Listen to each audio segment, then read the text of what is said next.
Hi friends, welcome back to our channel. ഇന്ന് നമ്മൾ നോക്കുന്നത് ഫിഫ്ത്ത് സ്റ്റാൻഡേർഡിലെ സോഷ്യൽ സയൻസ് ക്രിസ്മസ് എക്സാമിൻ്റെ ഒരു മോഡൽ ക്വസ്റ്റ്യൻ പേപ്പറാണ്. ഓക്കെ കൂട്ടുകാരെ, നമുക്ക് ഒന്നാമത്തെ ചോദ്യം എന്താണെന്ന് നോക്കാം. ചിത്രം നിരീക്ഷിക്കുക എന്നാണല്ലേ. ഇവിടെ എന്തിൻ്റെ ചിത്രമാണ് കൂട്ടുകാരെ നൽകിയിട്ടുള്ളത്? യെസ്, നമുക്ക് ഇന്ത്യയുടെ മാപ്പ് ഇവിടെ നൽകിയിട്ടുണ്ടല്ലേ. ഓക്കെ, ഇനി ചുമരിൽ തൂക്കിയിട്ട ഈ ഭൂപടത്തിലെ ദിശ എങ്ങനെ കണ്ടെത്താം? മുകൾ ഭാഗം ഏത് ദിശയാണെന്ന് കൂട്ടുകാർക്ക് മനസ്സിലായോ? മുകൾ ഭാഗം ഏത് ദിശയാണ് കൂട്ടുകാരെ? വടക്ക് ഭാഗമാണ് അല്ലേ, വടക്ക് ദിശയാണ്. ചുവട് ഭാഗമോ? തെക്ക് ദിശയാണല്ലേ. ഇനി വലതുഭാഗമോ? പടിഞ്ഞാറു ദിശ. ഇടതുഭാഗം കിഴക്കു ദിശ. ഇതൊക്കെ എല്ലാ കൂട്ടുകാർക്കും അറിയാം അല്ലെ കൂട്ടുകാരെ. ഇനി നോക്കൂ, ദിശ അറിയാൻ ഉപയോഗിക്കുന്ന ഒരു ഉപകരണത്തിന്റെ പേരെഴുതുക എന്നാണ് പറഞ്ഞിട്ടുള്ളത്. അപ്പൊ ദിശ അറിയാൻ ഉപയോഗിക്കുന്ന ഉപകരണം ഏതാണ്? വടക്കുനോക്കി യന്ത്രമാണ് അല്ലെ. എന്താണ് ആൻസർ? വടക്കുനോക്കി യന്ത്രം. നമുക്കറിയാലേ കൂട്ടുകാരോട് ഫസ്റ്റ് ക്വസ്റ്റ്യൻ നോക്കൂ. ചുമരിൽ തൂക്കിയിട്ട് ഈ ഭൂപടത്തിന്റെ ദിശ, അതായത് ദിശ എങ്ങനെയാണ് നമ്മൾ കാണാറ്? ഭൂപടത്തിൽ എങ്ങനെയാണ് നമുക്ക് സാധാരണയായിട്ട് ദിശ കാണിക്കുന്ന അടയാളം നൽകിയിരിക്കുക അല്ലേ. അതായത് ചുമർ ഭൂപടങ്ങളുടെ മുകൾ ഭാഗത്ത് വടക്ക് ദിശ എന്താണ് സൂചിപ്പിക്കുന്ന അടയാളം കാണാം. ഭൂപടത്തിന്റെ ചുവട് ഭാഗമോ? തെക്കു ദിശയും, വലതുഭാഗം പടിഞ്ഞാറ് ദിശയും, ഇടതുഭാഗം കിഴക്കു ദിശയും സൂചിപ്പിക്കുന്നുണ്ട് അല്ലേ. അപ്പൊ ഒന്നുകൂടി പറയാം. മുകൾ ഭാഗം ഏത് ദിശയാണ്? വടക്കു ദിശ. ചുവടുഭാഗം തെക്ക് ദിശ. വലതുഭാഗമോ? പടിഞ്ഞാറ് ദിശ. ഇടതുഭാഗം കിഴക്കു ദിശ അല്ലേ. ദിശ അറിയാൻ ഉപയോഗിക്കുന്ന ഒരു ഉപകരണത്തിന്റെ പേര് നമ്മളിപ്പോൾ പറഞ്ഞു. ഏതായിരുന്നു കൂട്ടുകാരെ? വടക്ക് നോക്കി യന്ത്രം അല്ലേ. എന്താണ് ആൻസർ? വടക്ക് നോക്കി യന്ത്രം. ഓക്കെ, ഇനി പ്രവർത്തനം 2, വിട്ടുപോയ ഭാഗങ്ങൾ പൂരിപ്പിക്കൂ എന്നാണല്ലേ. തിരഞ്ഞെടുപ്പിന്റെ വിവിധ ഘട്ടങ്ങൾ ഇതേപോലെ ടെക്സ്റ്റ് ബുക്കിൽ നമുക്ക് നൽകിയിട്ടുണ്ട്. അപ്പൊ അത് എന്ത് ചെയ്യുക? നിങ്ങൾ ഈ വിവിധ ഘട്ടങ്ങൾ എന്തായാലും പഠിച്ചു വെക്കുക. ഓരോ ഘട്ടവും കൃത്യമായിട്ട് പഠിച്ചു വെക്കുക. അതിന്റെ ക്രമം അനുസരിച്ച് തന്നെ നിങ്ങൾ എന്ത് ചെയ്യുക? പഠിച്ചു വെക്കുക. അപ്പോൾ നോക്കൂ, ഫസ്റ്റ് എന്താണ്? തിരഞ്ഞെടുപ്പ് ഉദ്യോഗസ്ഥരെ നിയമിക്കൽ. 2, തിരഞ്ഞെടുപ്പ് വിജ്ഞാപനം. മൂന്നാമത് ഏതാ കൂട്ടുകാരെ വരിക? നാമനിർദ്ദേശ പത്രിക സമർപ്പിക്കലോ. പിന്നെയോ ഇതിലെ അടുത്ത് പത്രിക സൂക്ഷ്മ പരിശോധന, നാമനിർദ്ദേശ പത്രിക പിൻവലിക്കൽ, തിരഞ്ഞെടുപ്പ് പ്രചരണം. നെക്സ്റ്റ് ഏതാ വരിക? വോട്ടെടുപ്പ് അല്ലേ. പിന്നെ വോട്ടെണ്ണലും ഫലപ്രഖ്യാപനം. ഇതേ ക്രമത്തിൽ തന്നെ നിങ്ങൾ കൃത്യമായിട്ട് ഇത് പഠിച്ചു വെക്കണം. ചിലപ്പോൾ ഇതാവില്ല ഇനി എക്സാമിന് വിട്ടുപോവുക. അപ്പോൾ എന്ത് ചെയ്യുക നിങ്ങൾ? അപ്പോൾ ഇത് കൃത്യമായിട്ട് പഠിച്ചു വെച്ചാൽ മാത്രമേ ഇതുപോലൊരു ക്വസ്റ്റ്യൻ വന്ന് നിങ്ങൾക്ക് ആൻസർ ചെയ്യാൻ പറ്റുള്ളൂ. അപ്പോൾ നമ്മൾ വിട്ടുപോയത് ഇപ്പോൾ പറഞ്ഞു എന്തൊക്കെയായിരുന്നു? നാമനിർദ്ദേശ പത്രിക സമർപ്പിക്കൽ, വോട്ടെടുപ്പ് എന്നിവയല്ലേ. ഓക്കെ, ഇനി തിരഞ്ഞെടുപ്പിൻ്റെ ഏതെങ്കിലും 3 ധർമ്മങ്ങൾ എഴുതുക എന്നാണ് പറഞ്ഞിട്ടുള്ളത്. അപ്പോൾ ഇവിടെ 5 ധർമ്മങ്ങൾ കൊടുക്കുന്നുണ്ട്. നിങ്ങൾ എന്ത് ചെയ്യുക? ഏതെങ്കിലും 3 ധർമ്മങ്ങൾ എഴുതുക. അപ്പോൾ ഇതുപോലെ 3 ധർമ്മങ്ങൾ എഴുതാമെന്ന് ഏതെങ്കിലും നന്നായി അറിയാവുന്ന 3 ധർമ്മങ്ങൾ എഴുതുക. ഓക്കെ, നമുക്ക് ആൻസർ നോക്കാം. ഏതൊക്കെയാണ് കൂട്ടുകാരെ? ഗവൺമെന്റുകൾ രൂപീകരിക്കുന്നു. പിന്നെയോ? എല്ലാവർക്കും പ്രാതിനിധ്യം നൽകുന്നു. ദെൻ ഭരണകർത്താക്കളെ വളർത്തിയെടുക്കുന്നു. പിന്നെ ജനാധിപത്യം ശക്തിപ്പെടുത്തുന്നു. വോട്ടർമാരെ ബോധവൽക്കരിക്കുന്നു. അപ്പോൾ ഇതിൽ ഏതെങ്കിലും 3 നിങ്ങൾ എഴുതിയാൽ മതി. ഓക്കെ, ഗവൺമെന്റുകൾ രൂപീകരിക്കുന്നു, എല്ലാവർക്കും പ്രാതിനിധ്യം നൽകുന്നു, ഭരണകർത്താക്കളെ വളർത്തിയെടുക്കുന്നു, ജനാധിപത്യം ശക്തിപ്പെടുത്തുന്നു, വോട്ടർമാരെ ബോധവൽക്കരിക്കുന്നു. അപ്പോൾ ഇതൊക്കെയാണ് എന്ത്? തിരഞ്ഞെടുപ്പിന്റെ ധർമ്മങ്ങൾ എന്ന് പറയുന്നത് അല്ലേ. ഇനി നോക്കൂ, പ്രവർത്തനം 3, ചക്രങ്ങളുടെ കണ്ടുപിടുത്തം മനുഷ്യജീവിതത്തിൽ വരുത്തിയ ചില മാറ്റങ്ങൾ സൂചിപ്പിക്കുന്ന ചിത്രം നോക്കൂ. ഈ ചിത്രം നോക്കൂ. മറ്റെന്തെല്ലാം മാറ്റങ്ങളാണ് ചക്രങ്ങളുടെ വരവോടെ മനുഷ്യജീവിതത്തിൽ സംഭവിച്ചിട്ടുള്ളത്? ഈ ഒരു പിക്ചർ നമുക്ക് കണ്ടുപരിചയമുണ്ടല്ലോ. എന്താണ്? നമ്മൾ ടെക്സ്റ്റ് ബുക്കിലുള്ള അതേ പിക്ചർ തന്നെ ഇവിടെ കൊടുത്തിട്ടുള്ളത്. അപ്പോൾ മറ്റെന്തെല്ലാം മാറ്റങ്ങളാണ് ചക്രങ്ങളുടെ വരവോടെ മനുഷ്യജീവിതത്തിൽ സംഭവിച്ചിട്ടുള്ളത്? കുറിപ്പ് തയ്യാറാക്കുക എന്നാണല്ലേ പറഞ്ഞിട്ടുള്ളത്. അപ്പോൾ എന്തൊക്കെ കാര്യങ്ങൾ നമുക്ക് അതിൽ ഉൾപ്പെടുത്താൻ കൂട്ടുകാരെ? അതുപോലെ ഒരു 1 വേർഡ് ക്വസ്റ്റ്യൻ കൂടി ഉണ്ടാകും. നോക്കാല്ലേ നമുക്ക്. ലോകത്തെ 2ാമത്തെ വലിയ റോഡ് ശൃംഖല ഏത് രാജ്യത്താണെന്ന് ചോദിച്ചിട്ടുണ്ട് അല്ലേ. China, India, England, Germany. ലോകത്തെ 2ാമത്തെ വലിയ റോഡ് ശൃംഖല ഏത് രാജ്യത്താണ്? നമുക്കറിയാലോ, എല്ലാ കൂട്ടുകാർക്കും അറിയാലേ. ഏത് രാജ്യത്താണ് കൂട്ടുകാരെ? ഇന്ത്യയിലാണ്. നമ്മുടെ ഇന്ത്യയിലാണ് അല്ലേ. ആൻസർ എന്താണ്? ഇന്ത്യ. Answer India. ലോകത്തെ 2ാമത്തെ വലിയ റോഡ് ശൃംഖല ഏത് രാജ്യത്താണ്? ഇന്ത്യ. ഓക്കെ, ദെൻ നമുക്ക് മറ്റെന്തെല്ലാം മാറ്റങ്ങളാണ് ചക്രങ്ങളുടെ വരവോടെ മനുഷ്യ ജീവിതത്തിൽ സംഭവിച്ചിട്ടുള്ളത്? കുറിപ്പ് തയ്യാറാക്കുക എന്ന് പറഞ്ഞിട്ടുണ്ട് അല്ലേ. പിന്നെ എന്താ നെക്സ്റ്റ് ക്വസ്റ്റ്യൻ?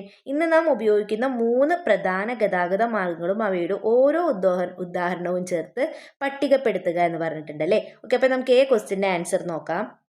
അപ്പോൾ മറ്റെന്തെല്ലാം മാറ്റങ്ങളാണ് ചക്രങ്ങളുടെ വരവോടെ മനുഷ്യജീവിതത്തിൽ സംഭവിച്ചിട്ടുള്ളത് കൂട്ടുകാരെ? സഞ്ചാരം വേഗത്തിലായില്ല. പിന്നെയോ? കൂടുതൽ ദൂരം സഞ്ചരിക്കാൻ കഴിഞ്ഞു, അധ്വാനഭാരം കുറഞ്ഞു, കൂടുതൽ സാധനങ്ങൾ കൊണ്ടുപോകാൻ കഴിഞ്ഞല്ലേ. അപ്പോൾ ഇത്രയും പോയിന്റ്സ് ഉൾക്കൊള്ളിച്ച് നിങ്ങൾക്ക് എന്ത് ചെയ്യാം? ഒരു ലഘുക്കുറിപ്പ് തയ്യാറാക്കാവുന്നതാണ്. ബി ക്വസ്റ്റ്യൻ എന്തായിരുന്നു? ഇന്ന് നാം ഉപയോഗിക്കുന്ന 3 പ്രധാന ഗതാഗത മാർഗങ്ങളും അവയ്ക്കുള്ള ഓരോ ഉദാഹരണവും ചേർത്ത് പട്ടികപ്പെടുത്തുക എന്നാണല്ലേ. അപ്പോൾ നമുക്ക് കരഗതാഗതത്തിന് റോഡ് ഗതാഗതം, ജലഗതാഗതം, സമുദ്രഗതാഗതം, വ്യോമഗതാഗതം, ദേശീയ വ്യോമഗതാഗതം അല്ലേ. അപ്പോൾ പട്ടികപ്പെടുത്തുകയാണെങ്കിൽ ഏതായിരിക്കും? കരഗതാഗതം, റോഡ് ഗതാഗതം, ജലഗതാഗതമോ, സമുദ്ര ഗതാഗതം, ദെൻ വ്യോമഗതാഗതം, ദേശീയ വ്യോമ ഗതാഗതം. ഈ ലോകത്തിലെ രണ്ടാമത്തെ വലിയ റോഡ് ശൃംഖല ഏത് രാജ്യത്താണ്? നമ്മൾ പറഞ്ഞു ഏത് രാജ്യത്തായിരുന്നു? ഇന്ത്യയിലാണ് അല്ലേ. ഓക്കെ, ഇനി നമുക്ക് ആക്ടിവിറ്റി 4 നോക്കാം.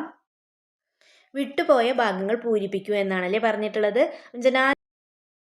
നോക്കൂ, പ്രവർത്തനം 4 എന്താണ്? വിട്ടുപോയ ഭാഗങ്ങൾ പൂരിപ്പിക്കൂ എന്നാണല്ലേ പറഞ്ഞിട്ടുള്ളത്. അപ്പോൾ ജനാധിപത്യ സംവിധാനത്തിൽ ഡേഷ് പരമമായ അധികാരം. ആരാണ് കൂട്ടുകാരെ ജനാധിപത്യ സംവിധാനത്തിൽ പരമമായ അധികാരം ആർക്കാണുള്ളത്? ജനങ്ങൾക്കാണല്ലോ. അപ്പോൾ അവിടെ എന്താ വരേണ്ടത്? ജനാധിപത്യ സംവിധാനത്തിൽ ജനങ്ങൾക്ക് പരമമായ അധികാരം. ഇനി നോക്കൂ, നിയമത്തിന് മുന്നിൽ എല്ലാവർക്കും ഡേഷ് ഉറപ്പുവരുത്തുന്ന നിയമവാഴ്ച. അവിടെ എന്താ വരിക? തുല്യത ഉറപ്പുവരുത്തുന്ന നിയമവാഴ്ചയല്ലേ. ഈ സ്വതന്ത്രവും നീതിപൂർവകവുമായ തിരഞ്ഞെടുപ്പ് അല്ലേ. ജനങ്ങളെയും ഭരണകൂടത്തെയും തമ്മിൽ ബന്ധിപ്പിക്കാൻ സഹായിക്കുന്ന സ്വതന്ത്ര വാർത്താ മാധ്യമങ്ങൾ. ഇനി 5-മത്തേത് എന്തായിരിക്കും നോക്കൂ? ഗവൺമെന്റിന്റെ വിമർശനങ്ങളിലൂടെ മെച്ചപ്പെടുത്താൻ സഹായിക്കുന്ന പ്രതിപക്ഷം. സ്വതന്ത്രവും നിഷ്പക്ഷവുമായ നീതിന്യായ വ്യവസ്ഥ. ഇതുപോലെ ടെക്സ്റ്റ് ബുക്കിൽ നമുക്ക് നൽകിയിട്ടുണ്ട്. അപ്പം നിങ്ങൾ എന്ത് ചെയ്യണം? ജനാധിപത്യത്തിന്റെ സവിശേഷതകൾ എന്ന് പറഞ്ഞത് ഓരോ പോയിന്റും നന്നായി പഠിച്ചു വെക്കുക. ഇനിയൊക്കെ പ്രവർത്തനം 5 നമുക്ക് നോക്കാം. വാർത്തകളും സന്ദേശങ്ങളും പൊതുജനങ്ങളെ അറിയിക്കുന്നതിന് രാജഭരണകാലത്ത് ഉപയോഗിച്ചിരുന്ന ആശയവിനിമയ മാർഗങ്ങളിൽ ഒന്നാണ് ചിത്രത്തിൽ കാണിച്ചിരിക്കുന്നത് അല്ലേ. അപ്പം വിളംബരം അല്ലേ, ഇത് വിളംബരം പുറപ്പെടുവിക്കുന്ന ഒരു പിക്ചറാണ് ഇവിടെ കൊടുത്തിട്ടുള്ളത് അല്ലേ.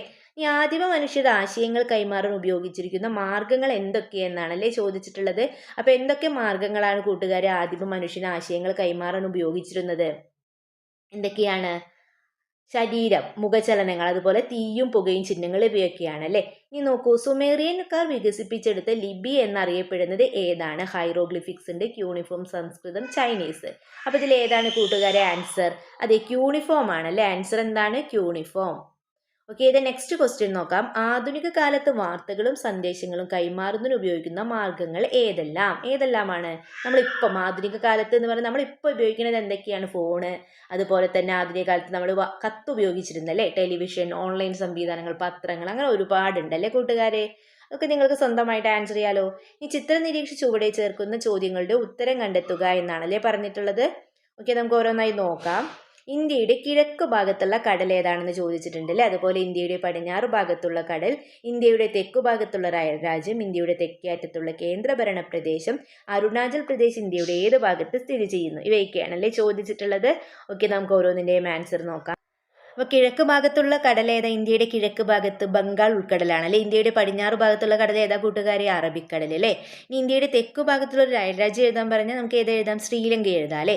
ഇനി ഇന്ത്യയുടെ തെക്കേ അറ്റത്തുള്ള കേന്ദ്രഭരണ പ്രദേശം മാഹി. ഇനി അരുണാചൽ പ്രദേശ് ഇന്ത്യയുടെ ഏത് ഭാഗത്ത് സ്ഥിതി ചെയ്യുന്നു എന്ന് ചോദിച്ചാൽ നമുക്കറിയാം വടക്ക് കിഴക്ക് ഭാഗത്താണല്ലേ വരുന്നത്. എവിടെയാണ്?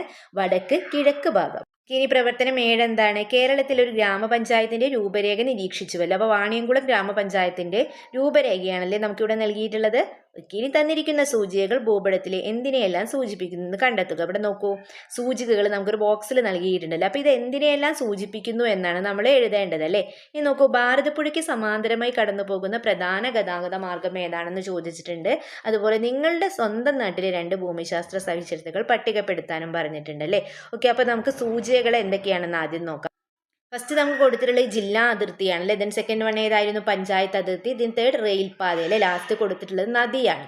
അപ്പോൾ നിങ്ങൾ എന്ത് ചെയ്ത് ഓരോന്നും സൂചികകളിൽ പഠിച്ചു വെക്കുക. ഇനി ഭാരതപ്പുഴയ്ക്ക് സമാന്തരമായി കടന്നു പോകുന്ന പ്രധാന ഗതാഗത മാർഗം ഏതാണ്? റെയിൽപാതയാണ് അല്ലേ. എന്താണ്? റെയിൽപാതയാണ്.